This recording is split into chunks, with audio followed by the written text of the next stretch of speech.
এই ভিডিওটাতে দুই বন্ধু আছে, একজন পেন্সিল আর একজন রাবার। দুজনের ভেতরে দুর্দান্ত সম্পর্ক। কেউ কোনোদিন কাউকে অপমান করে না, কেউ কাউকে সরি বলে না, থ্যাঙ্কস বলে না। দুর্দান্ত সম্পর্ক। যত দিন যাচ্ছে এদের সম্পর্কটা তত গভীর হচ্ছে। কিন্তু এই দুজনের মাঝে দুম করে একদিন চলে আসে একটা পেন। আর পেন যখন চলে আসে তখন থেকেই যাবতীয় প্রবলেম শুরু হয়। পেন পেন্সিলকে বোঝাতে থাকে, রাবার তোর জীবনে মূল্যহীন, রাবার তোর মূল্যটাকে কমিয়ে দেয়, তুই যা লিখছিস ও সেগুলোকে মিটিয়ে দেয়। তুই তোর জীবন থেকে রাবারটাকে মিটিয়ে দিতে না পারলে রাবার তোকে একদিন ঠিক মিটিয়ে দেবে।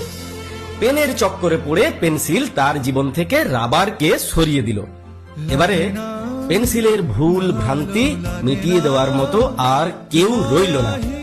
এখন পেন্সিলের জীবনটাও পেনের মতো কাঠখোট্টা হয়ে গেল। যা ভুল তা ভুল হয়েই রয়ে যাচ্ছে।